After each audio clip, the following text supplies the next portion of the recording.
Luego de que ayer se diera la validación de la elección en Estados Unidos que llevará a Donald Trump el próximo 20 de enero a convertirse en el presidente de Estados Unidos de Norteamérica, pues viene la gran preocupación. ¿Cumplirá o no las amenazas que ha lanzado, sobre todo en contra de nuestro país? La de las deportaciones masivas y la amenaza también de los aranceles especiales.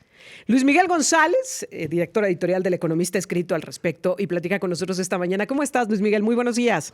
Muy buenos días, Erika. Feliz año. Igualmente para ti, Luis Miguel, lo mejor para ti, para todo tu equipo. Y bueno, pues me ha parecido tremendamente interesante lo que has publicado justamente en este marco de, a ver, primero, ¿va a cumplir Donald Trump o no estas amenazas? ¿Y qué le hace más daño a México? ¿Las deportaciones masivas, considerando que las remesas es el principal ingreso económico para nuestro país, o los aranceles especiales? Primero, la pregunta es si va a cumplir. Yo creo que sí. La gran pregunta es si va a cumplir la versión más extrema de lo que amenazó o una versión descafeinada. Pero de que vienen aranceles y vienen deportaciones, lo podemos dar por descontado. ¿Qué le va a hacer más daño a México? ¿Dónde le duele más a México? A ver, yo tengo la impresión que hablamos mucho más de los aranceles por una razón hasta cierto punto lógica. Los aranceles nos pegan en la parte más moderna de la economía, la parte que está integrada con Estados Unidos, empresas exportadoras. En buena medida, cuando hablamos de aranceles, decimos, quien exporta sabe lo que significa, pero también tiene muchos más recursos para moverse. Las deportaciones nos llevan al otro aspecto de la economía mexicana, y es los millones de mexicanos que fueron a Estados Unidos en busca de oportunidades que no tenían acá, que están conectados con México a través de las remesas y también conectados a través de historias familiares. Claro. Creo que en lo social es mucho más doloroso el tema de las deportaciones, y en lo, vamos a decir, en lo económico, probablemente los aranceles. Ahora, me quiero detener en ambos temas, desde el punto de vista económico, pero también social, Luis Miguel, porque creo que no los podemos desvincular. El gobierno federal ha prometido un ejército de abogados para defender a los connacionales que se vean vulnerados en sus garantías, en sus derechos, derivado precisamente de las acciones que emprenda el gobierno de Donald Trump. Sin embargo, pues es una medida efectiva. Una vez que ya estén deportados, esto del botón de pánico, de la asistencia jurídica, una vez que ya han sido deportados, ¿va a ser una medida efectiva o tendría que buscarse otro camino para tratar de reducir el impacto que esto va a significar? Porque, a ver, estamos hablando de dividir familias, estamos hablando de traer a un país a gente que tal vez nunca ha estado en México, que puede ser de origen mexicano, pero que hace años, décadas, que ni él ni su familia han estado en territorio mexicano. Se habla, y bueno, pues también este tema de las deportaciones masivas, del impacto que tú ya mencionabas, el tema de las remesas, que muchas familias, pero además poblados enteros de este lado de la frontera dependen de ese ingreso. Sí, yo soy muy escéptico en el sentido que digo, pues pobre del que dicen, te voy a conseguir un abogado. Sí, claro, ya estás mal, ¿no? Cuando te dicen, mira, no te preocupes, te voy a conseguir un abogado, híjole, es que algo no anda bien. Claro. Que desde el punto de vista del detector está en la zona de los rojos. Sí, que ya el mismo botón de pánico es, pues ya nomás nos vas a avisar que ya te detuvieron. Hasta el propio canciller de la Fuente decía, ya cuando vean que de plano es inminente, aplanen el botón de pánico para saber que ya los detuvieron y avisar a sus familias. Y hasta ahí, Luis Miguel. Sí, me recordaba al doctor Gatell, que es, no vayas al hospital hasta que de veras estés no puedas respirar. Sí, claro. ¿No? Sí. Claro. No, creo que, humor aparte, es una situación de vulnerabilidad, no solo para los que deporten, sino también para los que se quedan allá. Y hay que recordar mucho de lo que pasó en la primera etapa de la administración Trump. Significó que había discriminación a los mexicanos que tenían estatus legal. Sí. Y de alguna manera no hay que perder de vista, son medidas que tienen un componente racista muy fuerte. Y en ese sentido está lo jurídico, está lo social, está lo económico, pero también está una situación hay un deterioro de la condición del trabajador mexicano en Estados Unidos. Son 11 millones de personas aproximadamente según el censo. Y para ponerlo en perspectiva, el mercado laboral mexicano son 60 millones de personas. Los 11 millones que están en Estados Unidos, pues son el 16% de nuestro mercado laboral. De ese tamaño Claro. es el grupo de riesgo. Ahora, en el tema de los aranceles y poniéndolo en la contraparte, en la otra amenaza, porque en una de esas las dos las cumple, ¿eh? Y las dos generan impacto para nuestro país, pero a ver, en el tema de los aranceles, ¿hay justificación, digamos, en términos de comercio, para que Estados Unidos tome este tipo de decisiones? ¿En qué podría llevarlas a cabo? ¿En qué de todo lo que ha dicho podría llevarlas a cabo y en qué no? ¿Cuál sería el sector más golpeado, Luis Miguel? A ver, creo que la primera parte es muy interesante, Erika, Jonathan, y es, ¿hay justificación? No. De hecho, poner aranceles sin pretexto real violenta el espíritu del TEMEC. Hay que recordar, bueno, el TEMEC ya no, ahora sí, con el cambio de nombre, perdió una parte sustantiva que eran acuerdos de libre comercio, el NAFTA en inglés o Telecan en español. La esencia de un acuerdo de libre comercio es que los socios acuerdan no poner aranceles o no imponer aranceles. Hay situaciones excepcionales contempladas en los acuerdos comerciales. Por ejemplo, si un sector está enfrentando una situación límite, se pueden poner aranceles temporales. Eso sí está contemplado. Lo que está diciendo Trump hay que leerlo en un contexto más amplio que va fuera de lo que son los acuerdos de libre comercio. Tiene un asesor que se llama Peter Navarro, que básicamente lo que dice es, a ver, dejémonos de cuentos, no existe nada como el libre comercio. Lo que hemos tenido es un estado de cosas donde todo mundo abusa de la buena fe de Estados Unidos y literalmente nos ven la cara.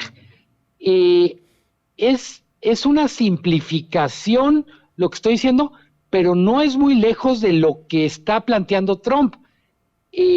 Cuando decimos, por ejemplo, uno de los mayores éxitos de México es el superávit comercial con Estados Unidos, que son alrededor de 700,000 millones de dólares en los últimos 6 años.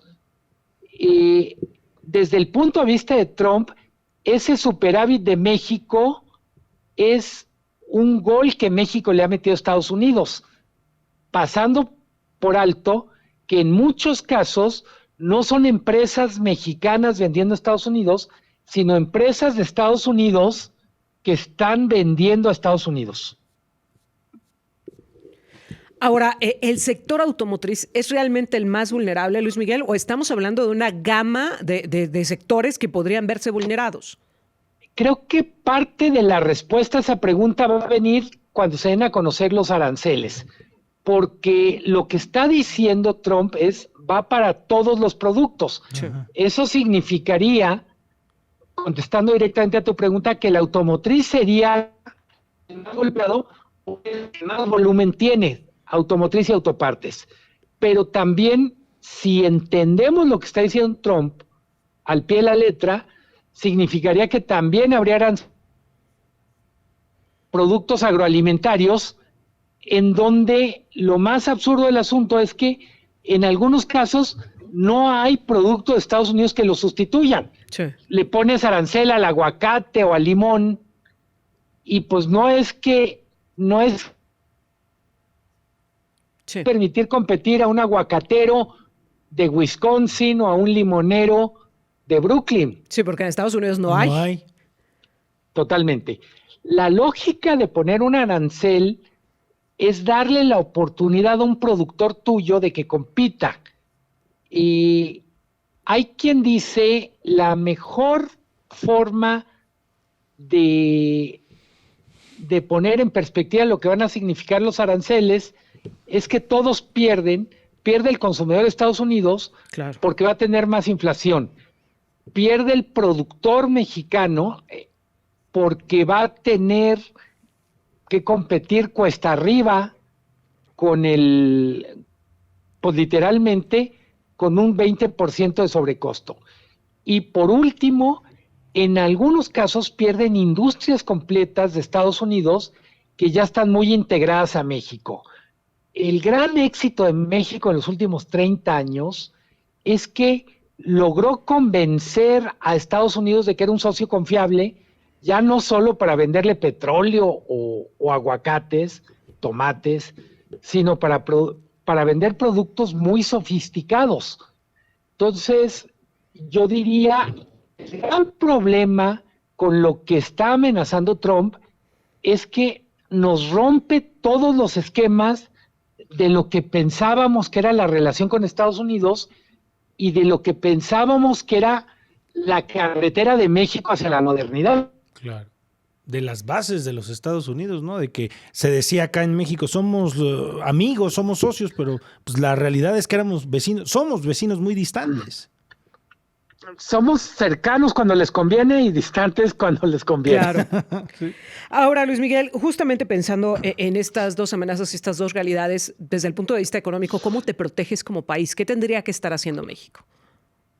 Creo que una parte de lo que Trump está poniendo en la mesa en un contexto más amplio es México no ha terminado de hacer toda la tarea en lo que tiene que ver con la gran bronca de Estados Unidos, que es China.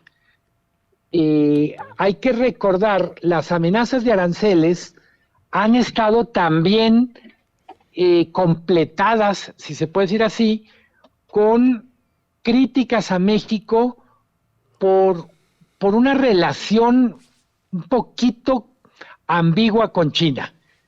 Entonces yo diría, lo que sí podemos hacer, Erika, Jonathan, es lo que depende directamente de nosotros. Tenemos unas aduanas que son muy porosas, sí, que eso no solo perjudica el comercio con Estados Unidos, sino le pega en la línea de flotación a muchas industrias mexicanas. Entonces yo diría, para mí, una medida que le vendría bien a la relación con Estados Unidos, pero también a lo que puede ser nuestro proyecto de desarrollo de largo plazo, es mejorar la calidad del control en las aduanas. Creo que México va a tener eventualmente que despedirse de algunas inversiones chinas que hasta ahora han llegado disfrazadas como inversiones argentinas o de Luxemburgo o de cualquier otro lado, simplemente porque el plan económico de Estados Unidos en el largo plazo o en una perspectiva más amplia tiene que ver con ganar la guerra comercial con China, y en eso México puede ser el gran aliado, pero hasta ahora ha sido, vamos a decir, un aliado que tiene un amante chino. Andan coqueteando con China. Claro. Finalmente, Totalmente. Luis Miguel, no te puedo dejar ir sin preguntarte lo que ayer se anunció como parte del gobierno federal. Esta empresa de asociación público-privada para la construcción de automóviles eléctricos. ¿Es realmente una buena apuesta, un buen negocio por parte del gobierno federal? Yo me gustaría esperar a ver el plan de negocios. De alguna manera, yo diría casi simbólica, se anuncia el coche mexicano al mismo tiempo que se anuncian o se da un parte de los problemas que está teniendo Mexicana de Aviación. Entonces yo diría, hay muchas lecciones de Mexicana de Aviación que aplican a este caso, y es, no puedes lanzar una empresa, un plan, mejor dicho, no puedes anunciar algo de eso sin que haya un plan de negocios que sea en serio. Sí, claro. Con Mexicana de Aviación, la primera crítica fue, bueno, ¿y a qué horas van a presentar el plan de negocios? No es... Bueno, no ahora es- se está construyendo, al parecer. Totalmente. Entonces yo diría, lo que anunciaron ayer no me alcanza, y pongo un ejemplo que para mí es muy simple. Dicen que el capital semilla son 25 millones de pesos. Me pasó ayer, literalmente en el zapping, estaban hablando de la contratación de un jugador de las Chivas, jugador de medio pelo, 4 millones de dólares. Sí. O sea, el capital semilla de la empresa de coches es la cuarta parte de lo que cuesta un jugador promedio en la Liga Mexicana de Fútbol. Fíjate qué dato. Veremos para qué alcanza Luis Miguel y veremos también de qué manera se lleva a cabo este proyecto. Que, híjole, pues como lo decías, pues más allá de si suena bien o suena mal, habrá que ver cómo se va a llevar a la práctica. Te agradezco como siempre, Luis Miguel. Aprovecho para desearles un feliz año. Un abrazo. Igualmente para ti. Cuídate Nuestros mucho. mejores deseos y que ojalá podamos estar platicando mucho durante este año.